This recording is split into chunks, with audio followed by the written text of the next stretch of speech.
오늘은 2025년 새해 들어서 증시 전략 제대로 된 전략들 세워보기 위해서 오늘 또 어려운 발걸음 해주신 분이 있습니다. LS증권 염승환 이사님과 함께 증시 전략 세워보도록 하겠습니다.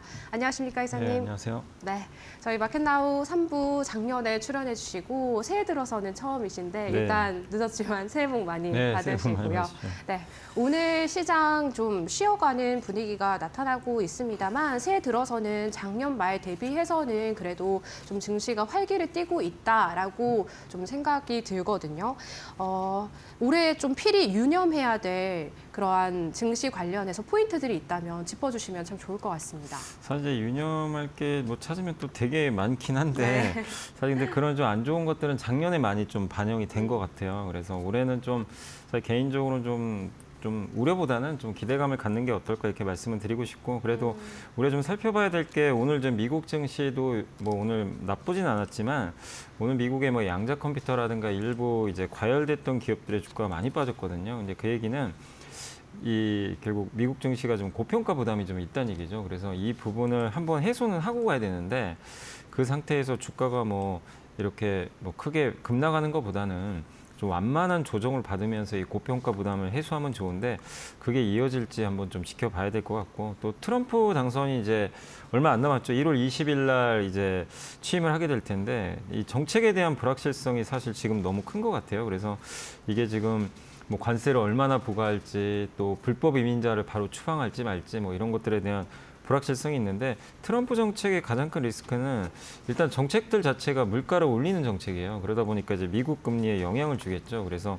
정책에 따른 미국 금리가 지금 10년물 국채 만기 수익률이 지금 4.7 정도 되는데 이게 5% 넘어가면 증시에 상당한 부담이 될 수 있습니다. 그래서 금리 부분 또 체크를 해야 될 것 같고요. 또 미국 같은 경우 신용카드 지금 연체율이 최근에 좀 증가를 많이 하고 있고 올해부터 상업용 부동산 대출 만기가 또 많이 들어옵니다. 그래서 미국이 사실 그동안 너무 좋았지만 우리가 좀 신경 써야 될 부분들도 좀 남아있기 때문에 미국 증시에서 이런 부분들 지켜보시면 되겠고 또 국내적으로는 그 삼성전자가 결국 우리나라 주식시장은 다 좌지우지하거든요. 그러니까 최근에 증시 급등하고 있지만 삼성전자가 급등하면서 반등이 좀 나와주고 있는데 삼성전자에서 좀 제일 중요한 게 올해 2분기에 이제 반도체 차세대 디램이죠. 이제 원C 디램이라고 하는데 이 디램이 2분기에 양산에 반드시 좀 성공을 해야 됩니다. 그래야 스케줄에 맞춰서 내년도에 이제 엔비디아에 공급될 수 있는 그 HBM4에 탑재가 될 수가 있기 때문에 이게 성공할지 여부가 국내 코스피에도 상당히 좀 중요하지 않나.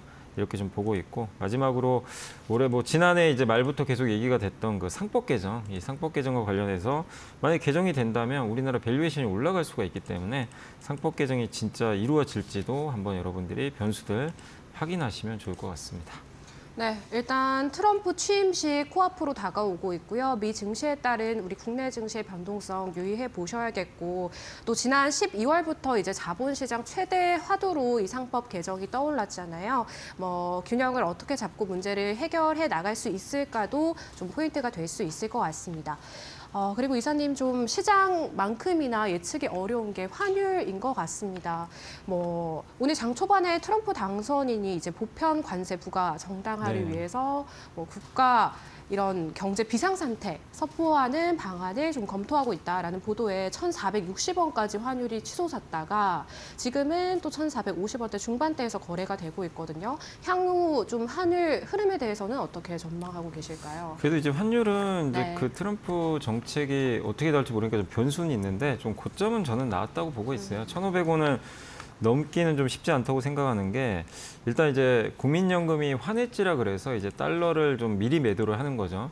그래서 달러를 매도를 하게 되면 달러가 이제 풀리기 때문에 이 원달러 환율을 하락시킬 수 있는 요인 중에 하나거든요. 그래서 국민연금이 이제 최근에 환해지를 시작을 했고 이게 앞으로 10개월 동안 매월 일정 물량을 이제 매도를 한다고 좀 나와 있기 때문에 이런 걸 본다면 결국 달러가 올라갈 때마다 환율이 오를 때마다 국민연금 매도가 나올 수가 있어요. 그래서 이 부분은 환율을 안정화시키는 데 상당히 호재가 될 것 같고 또 한 가지 이제 우리나라 환율이 이렇게 1,400원 넘은 거는 결국엔 국내 정치 리스크가 너무 컸죠. 그래서 계엄 선포 이후로 1,400원 넘고 1,470원, 80원까지 갔었는데 이 정치 리스크도 이제 좀 점점은 좀 지나가는 그런 모습인 것 같습니다. 그래서 물론 뭐 앞으로 향후 뭐 탄핵 이 또 어떻게 결론이 날지 모르지만 최악의 국면은 좀 지나가지 않았을까라는 그런 예, 그 외국계 시각들이 좀 높아지고 있기 때문에 이 부분도 환율을 좀 안정화시키는 요인 중에 하나고, 그다음에 이제 트럼프가 이제 보편 관세를 부과하겠다, 그래서 뭐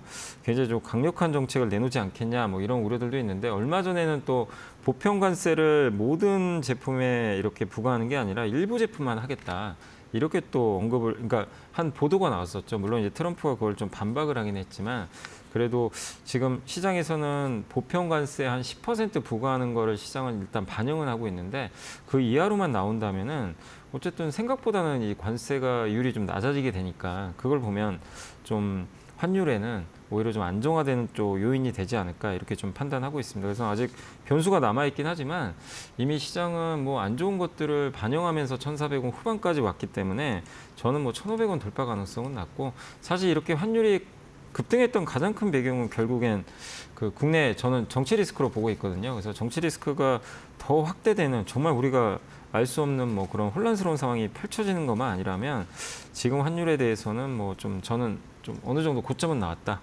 근데 다만 이게 내려가려면 뭐가 좀 바뀌어야 되는데 네. 그게 바뀌는 데까지 시간이 걸리니까 환율은 조금 정체돼 있다라고 보시는 게 맞는 것 같습니다. 일단 뭐 트럼프 취임 등의 변수도 체크를 해 보셔야겠지만 이사님께서는 1,500원 돌파 가능성은 낮게 좀 바라보시는 네네. 것 같고요. 점점 안정화가 될 것이다라고 말씀을 해주시는 것 같아요. 그리고 저희가 지수도 한번 살펴보고 싶은데, 이제 올해 증권사들이 예상하는 코스피 밴드가 뭐 최하단이 이제 2,250선, 그리고 상단 3,200선까지 굉장히 넓게 펼쳐져 네. 있더라고요. 뭐 이사님 계시는 그 LS 증권에서는 하단이 이제 2,400선, 상단 3,000까지 좀 열어두셨더라고요. 네. 코스피 하반기 이제 3,000 돌파 가능성에 대해서는 어떻게 보고 계실까요? 뭐 돌파가 불가능한 건 아닌데 조건이 네. 있죠, 사실은. 근데 이제 그 조건들이 안 되면 돌파는 사실 좀 쉽진 않고요. 네. 그래서 돌파했으면 좋겠죠, 당연히 했으면 좋겠는데, 근데 이제 아까도 말씀드리지만 우리나라 주식시장을 이끄는 건 어쨌든 삼성전자거든요. 그러니까 전자가 어쨌든 위를 열어 제쳐야 3,000이 넘는 거기 때문에, 그러면 삼성전자가 올라갈 수 있는 방법은 여러 가지가 있겠지만 결국 반도체 업황이 실제 하반기에 좋아져야 됩니다. 그게 일단 우선순위고, 근데 하반기에 대부분 좋을 거라 예상은 하는데 그건 또 그때 가봐야 되니까 사실 지금은 예측일 뿐이죠. 그래서 그게 실현될지 한번 지켜보시고, 두 번째는 아까 말씀드린 대로 삼성전자 자체적인 반도체 경쟁력이 올라와야죠. 엔비디아에도 공급을 해야 되고, 또 거기에 아까 원시 디램이라는 첨단 디램 반도체, 이것도 2분기부터 이제 본격적으로 좀 양산에 성공하는 그런 모습들이 나와서 하이닉스나 지금 마이크론에 비해서 좀 이거 너무 경쟁력이 좀 뒤처지는 거 아니냐, 이런 좀 얘기들이 많이 나오잖아요. 그런 우려감들을 불식시켜 준다면 삼성전자가 이제 달려나갈 수 있는 거죠. 그래서 그게 좀 저는 3,000을 넘기 위한 최적의 좀 이제 중요한 조건이 되지 않을까, 이렇게 좀 생각하고 있고, 그래서 올해 2분기가 좀 상당히 중요할 것 같아요. 2분기에 이제 엔비디아에 공급할 수 있을지, 원시 디램 생산이 가능할지, 이걸 좀 확인할 수 있는 시기가 될 것 같고, 또 한 가지가 아까 말씀드린 데 상법 개정. 이게 상법 개정이 되면은 어쨌든 국내 주식의 어떤 밸류에이션이 올라가겠죠. 기업들이 이제 어쨌든 밸류업을 할 수밖에 없고, 주주 가치를 좀 우선시할 수밖에 없는 상황으로 또 갈 수밖에 없고, 이번에 이제 고려아연 사건을 우리가 한번 봤잖아요. M&A, 이 적대적 M&A가 이만큼 무섭거든요. 주가를 뭐 어마어마하게 올려버리기 때문에. 네. 근데 이제 경영권에 대해서 약간 좀 부담스러워하는 이제 뭐 지분율이 낮거나 그런 기업들 같은 경우는 만약에 상법 개정이 되면은 경영권 방어 목적으로 또 자기 주식을 계속 매입할 수 있거든요. 어쨌든 이제 매수를 해야 지분을 늘려야 방어가 되기 때문에, 그런 면에서 상법 개정은 어쨌든 주식시장 올리는 요인입니다. 그래서 이 두 가지가 만약에 올해 좀 가능하다면 뭐 3,000은 가능하다. 근데 그런 것들이 잘 안 되는데 그냥 막연히 3,000 넘기는 좀 쉽지 않다. 그러나 확실한 건 지수 상단은 뭐 우리가 알 수는 없습니다. 뭐 3,000을 넘을지 안 넘을지 모르지만 하단은 되게 견고해진 것 같아요. 이 2,400선은 어쨌든 지금 콘크리트 바닥이 좀 되면서 단단해졌기 때문에 저는 오히려 3,000 넘냐 이거에 뭐 너무 초점 맞추시는 것보단 시장이 2,400을 쉽게 깨진 않을 것 같다라는 좀 쪽에 포커스를 맞추고 보시는 게 더 낫지 않나 생각을 하고 있습니다. 네, 결국에는 뭐 시장이 올라가기 위해서는 반도체가 필요하고 또 업황 자체의 회복이 되어야 한다. 삼성전자가 좀 힘을 내줘야 하겠고요. 일단 또 상법 개정도 이루어지기를 좀 바라봐야겠습니다. 이사님 삼성전자 이야기 좀 해주셔가지고요. 어제 또 이제 잠정 실적 발표를 네. 했잖아요. 4분기 영업이익 6조 5천억 원 정도로 집계가 됐고 시장 컨센 매출액도 영업이익도 좀 하회를 했는데도 불구하고 어제는 3%대의 강세. 그리고 오늘은 지금 현재 구간에서는 1%대 빠지고 있거든요. 삼성전자 이사님도 2분기부터 좀 회복을 할 거라고 보십니까? 근데 이미 주가는 뭐 미리 선반영을 하니까 업황은 2분기까지는 안 좋은데 이제 주가는 하반기를 기대하니까 이제 먼저 움직였어요. 근데 네. 지금 많은 애널리스트들 이제 보고서를 보면 지금 뭐가 딱히 좋아서 가는 건 아니에요. 근데 기대감이죠. 그리고 한 네. 가지가 이젠 더 이상 나쁠 게 없겠구나. 치약은 다 봤다. 이 기대. 근데 그게 되게 중요합니다. 주가가 이제 뭐 업황이나 이런 것들이 치약을 좀 봤다는 건 더 이상 이제 빠질 이유가 별로 없다는 거거든요. 이제 거기서부터 상승이 출발하는 거니까 그런 면에서 삼성전자 주가는 앞으로 좀 기대감을 높여봐도 될 것 같고 다만 이제 탄력적으로 올라가려면 오늘도 뭐 하이닉스가 올라가지만 삼성전자가 좀 냉정한 사실은 아직도 엔비디아에 공급을 못 하고 있어요. 이거부터 빨리 좀 해결을 해야 됩니다. 그래서 그런 것들이 좀 해결이 될 때 좀 더 탄력을 받을 것 같고 그리고 좀 한 가지 제일 우려했던 게 그 중국의 창신 메모리죠. CXMT가 작년에 너무 이제 공격적으로 이렇게 증설을 하다 보니까 삼성전자 주가가 이제 완전히 부러져 버렸는데 그 이틀 전이었죠. 이틀 전에 이제 미국에서 국방부가 CXMT를 이제 블랙리스트 이제 어떻게 중국의 군사 기업으로 딱 설정을 해버렸어요. 근데 이제 미국 같은 경우는 중국 군사 기업과 거래를 안 하거든요. 예, 그러면 이제 이걸 만든 사람이 또 트럼프입니다, 장본인이. 그렇기 때문에 이제 취임하고 나서 중국의 CXMT를 뭐 수출 규제나 장비 뭐 수출하는 걸 금지한다거나 뭐 이런 식으로 하게 된다라면은 상당히 저는 좀 삼성전자한테 호재가 되지 않을까. 좀 굉장히 괴롭힘을 당했거든요. CXMT가 반도체를 그냥 반값에 팔아버리니까 너무나 좀 힘들었던 것 같아요. 그래서 이런 부분들이 또 가시화된다면 삼성전자 주가 좀 나아지지 않겠냐. 그래서 지금은 삼성전자를 사실 안 좋은 건 이미 반영됐고 뭐 기대감을 어쨌든 지금은 좀 높여보되 다만 우리가 100% 좋아지는 건 지금 모르잖아요. 그래서 네. 중간중간 확인을 하면서 좀 대응을 하자. 그래서 지금은 아직까지는 긍정적인 관점을 유지하시면 좋을 것 같습니다.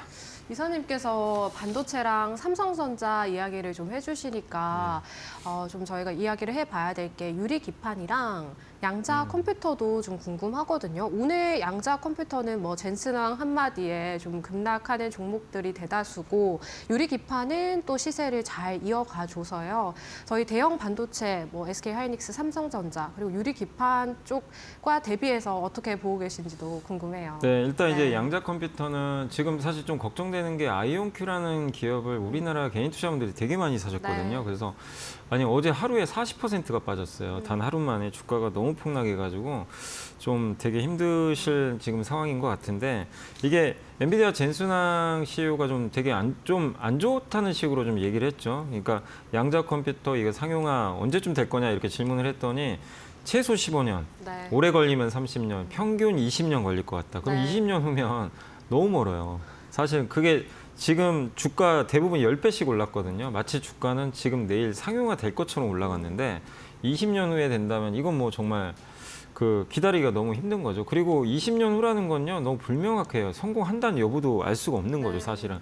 그러다 보니까 그동안 이제 올랐을 때 투자했던 분들이 이거 진짜 현실을 좀 직시하시고 이제 팔아버린 건데 그게 이제 매도가 몰리다 보니까 지금 급락을 했고 또 한 가지가 양자 컴퓨터가 대규모 데이터 처리하는데 또 적합하지 않다. AI는 대규모 처리하는 그런 그 부분이잖아요. 그러니까 그렇게 또 약간 그 소규모 데이터 처리하는데 적합하다고 또 해버리니까 투자 심리가 한 번 더 식었던 것 같아요. 그래서 양자 컴퓨터가 뭐 앞으로 상용화 안 된다 이거보다도 분명한 건 뭐냐면 너무 그 테마성 재료로 많이 올랐어요. 그러니까 실적이나 이런 게 나오는 기업들이 아닌데 마치 당장 상용화 될 것처럼 좀 올라갔기 때문에 그거에 따른 좀 약간 거품을 걷어낼 수밖에 없는 지금 상황으로 가는 것 같습니다. 그게 이제 불씨를 당긴 게 결국 뭐 젠슨왕의 한마디였죠. 그래서 당분간 좀 양자 컴퓨터 관련주는 좀 보수적으로 비중을 좀 줄이시면서 좀 보수적인 대응을 저는 좀 할 필요가 있다. 이렇게 좀 말씀을 드리고 싶고 반면 유리기판은 이제 상용화가 임박을 했고 오늘도 아마 기사 보셨겠지만 진짜 최태원 회장이 그걸 공급 약속을 받았는지 제가 모르겠지만 방금 팔고 왔다 이렇게 네네. 기사가 바람을 떴더라고요. 냈죠. 예. 네. 그래서 젠스낭 CEO 만나고 와서 바로 이제 거기서 나 팔고 왔다. 뭐 유리기판 이제 판 거 아니냐. 뭐 이런 식의 이제 보도가 예. 네. 근데 그건 알 수는 없어요. 왜냐하면 작년에도 그 젠스낭 CEO가 삼성전자 이 부스에서 그 삼성전자 그 이렇게 HBM 밑에다가 어프로브드라고 사인하고 왔거든요. 승인했다. 근데 아직도 승인 안 되고 있잖아요. 그래서 우리가 그냥 그런 뉘앙스로 얘기했으니까 기대감을 가지는 건 좋은데 팩트 체크는 꼭 반드시 하시면 좋겠고. 근데 지금 주가는 된 것처럼 그냥 급등해 버렸거든요. 그래서 저는 오히려 좀 지금 조심하자 이 말씀 드리고 싶고, 다만 양자랑은 다릅니다. 네. 그 유리기판은 어쨌든 상용화가 이미 시작되기 시작했고, 또 앞으로 많은 이제 데이터 센터나 이런 반도체에 뭐 들어갈 가능성이 높기 때문에 유리기판 관련주는 관심을 가지되, 다만 이틀 동안 지금 많이 올랐으니까 저는 지금 단기적으로는 좀 비중을 줄이자 이 말씀이고, 오히려 대형 반도체 지금 삼성전자나 이런 좀 기업들은 그렇게 주가 오른 게 별로 아직은 많지 않기 때문에 대형 반도체 관심은 계속 가져보자 이렇게 말씀을 드리겠습니다. 네, 일단 상용화 시점을 두고 이제 양자 컴퓨터와 유리 기판주들 오늘 좀 희비가 엇갈리고 있는데요. 유리 기판 쪽에는 지속적인 관심, 그리고 대형 반도체 역시나 관심이 지속적으로 필요하겠고, 단기적으로는 일단 유리 기판 같은 경우 좀 많이 올라온 측면이 있기 때문에 현재 시점에서는 투자하실 때 유의하셔야겠다라는 말씀해 주셨습니다. 이사님, 그리고 트럼프 행정 이제 집권 시기가 다가오면서요. 조선주에 대한 관심도 여전하거든요. 조선주 아직도 상승 여력 남았다고 보시는지 어떻게 보실까요? 뭐 그러니까 단기적인 상승 여력은 그렇게 크진 않은데 이제 네. 많이 올라왔기 때문에, 근데 중장기적으로는 아직도 갈 길이 좀 먼 것 같아요. 왜냐하면 이유가 여러 가지 있는 게, 일단 그 첫 번째가 이제 친환경 선박으로 바꿔야 되거든요. 그래서 지금 요즘에 LNG 운반선을 많이 폐선시켜요. 근데 그 이유가 이제 어떻게 보면 이제 과거에 건조됐던 선박들인데 탄소 배출이 너무 많습니다. 이제 그런 것들을 폐선시키고 새로운 선박으로 교체하려고 그러겠죠. 그래서 친환경 선박으로 교체 수요가 아직 많이 남아 있고, 또 한 가지가 이제 미국의 중국 규제죠. 그래서 중국 선박에 대해서 뭐 미국으로 들어오게 되면은 뭐 벌금을 부과한다거나 뭐 이런 것들을 또 고려하고 있는 것 같아요. 그래서 미국의 대중국 규제도 하나의 좀 큰 흐름이고, 또 한 가지가 트럼프 당선인이 어쨌든 11월 달에 당선되자마자 윤석열 당시 이제 대통령한테 전화를 해가지고 한국 조선업의 그걸 좀 잘 알고 있다. 그래서 좀 네. 도와달라. 이렇게 네. 대놓고 얘기를 했잖아요. 그게 바로 군함이죠. 군함이 없기 때문에. 그러니까 트럼프 지금 당선인이 최근에 뭐라고 했냐면 배 만들고 싶대요. 군함을 우린 만들고 싶은데 기반 시설이 없으니까 동맹국이 좀 도와달라. 동맹국은 어디죠? 한국이죠, 사실은. 그걸 좀 얘기를 했던 거고. 그래서 뭐 아마 미국의 조선소도 지을 것 같고, 그 과정에서 좀 시간이 오래 걸리니까 한국 기업들, 특히 이제 하나 시스템하고 하나 오션이 미국의 필리조선소를 인수해버렸잖아요, 현지에서. 그렇기 때문에 우리 한국 기업들의 앞으로의 그 미국 이런 조선 모멘텀에 의한 상승은 저는 아직도 충분히 많이 남아있다. 또 한 가지 더 남은 게 이제 잠수함, 캐나다 잠수함 사고까지도 기대를 하고 있어서 조선주들 중장기적으로 계속 보시면 좋겠는데, 다만 이제 아까 말씀드린 너무 올랐으니까 조정을 조금은 좀 기다렸다가 조정 시에 분할로 이렇게 중장기 투자하시는 건 좀 괜찮지 않나. 기존 보유자는 그냥 꾸준히 좀 들고 가시면 더 네. 좋을 것 같습니다. 그럼 이사님, 살짝 좀 궁금해지는 게, 조선 안에서도 MRO 관련주라든지 아니면 LNG 쪽이라든지 좀 세부적으로 보시는 종목이 있을까요?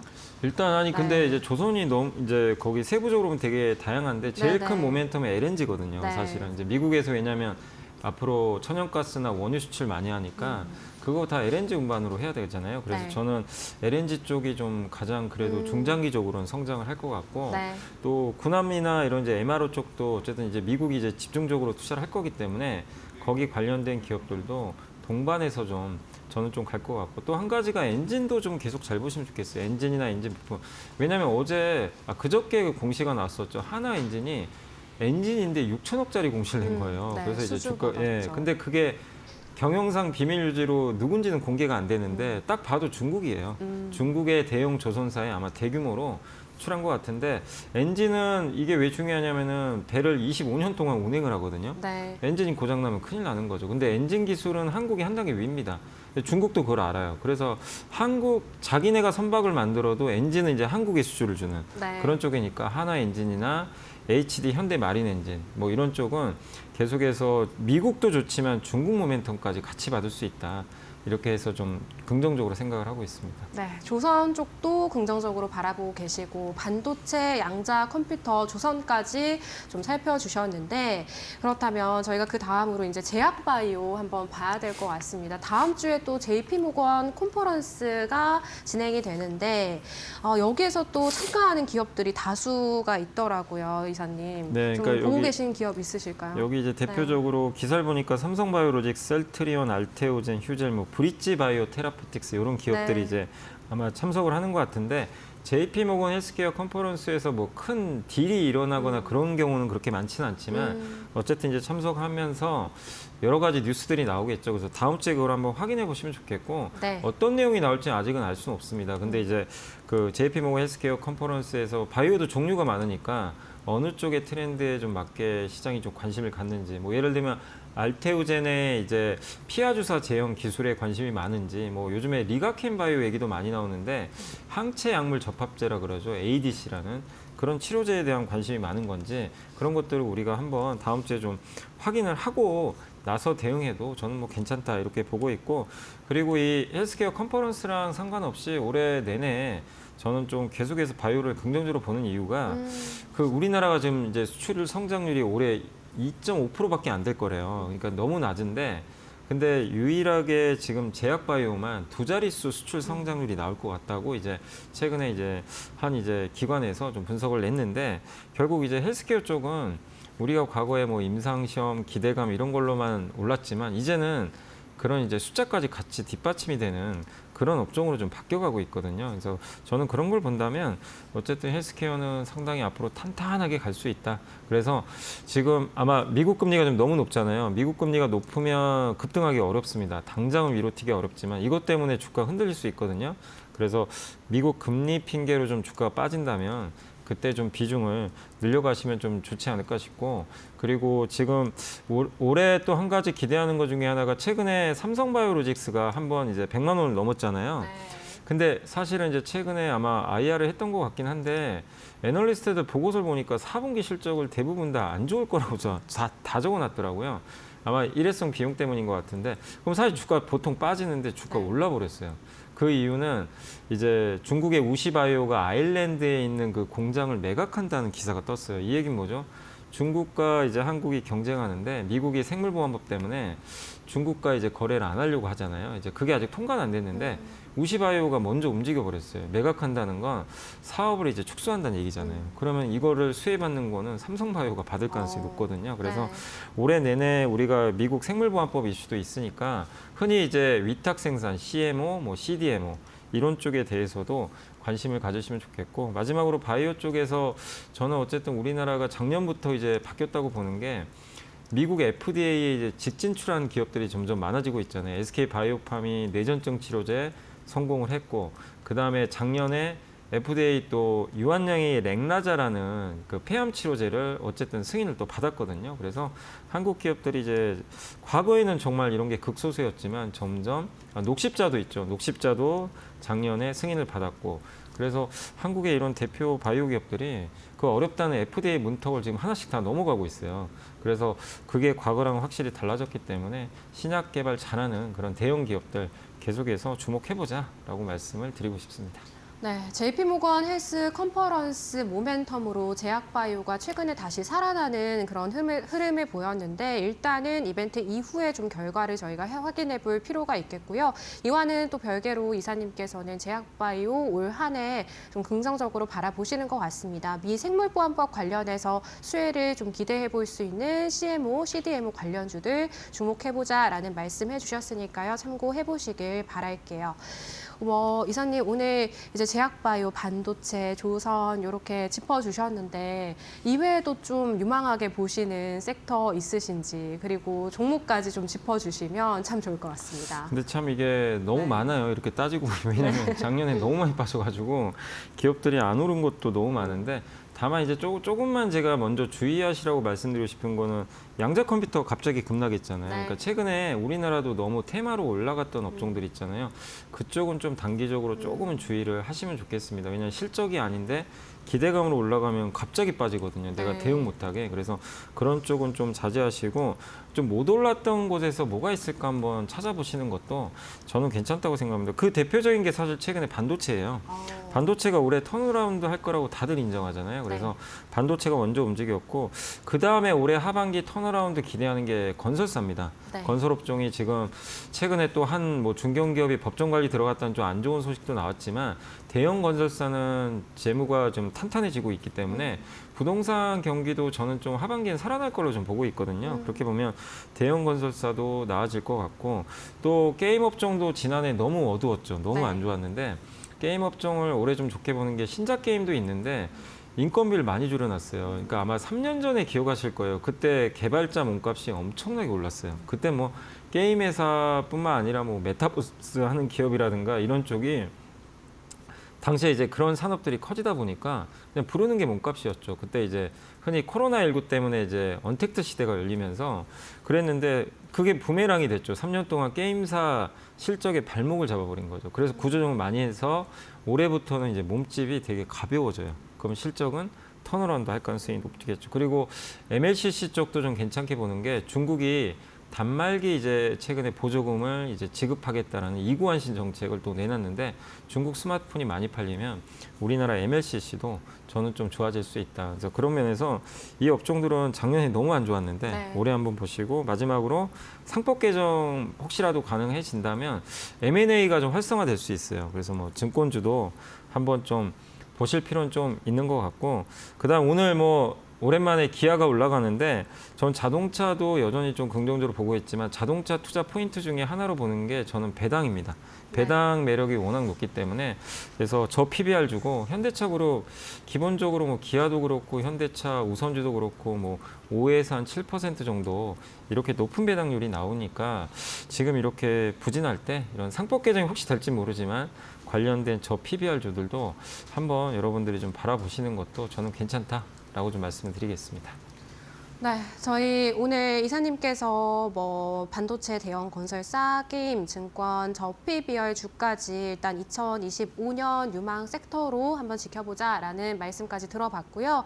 오늘 시청자분들께 좀 도움이 되는 정보 드리기 위해서 특집 대담으로 준비를 했는데요. 본 방송에서 제공해드리는 정보는 투자에 대한 저희가 조언일 뿐 해당 종목의 상승이나 하락을 판단하지는 않는다는 점 유념해서 좀 참고해보시면 좋을 것 같습니다. 저희 지금까지 LS증권 염승환 이사님과 함께했습니다. 이사님 고맙습니다. 네, 감사합니다.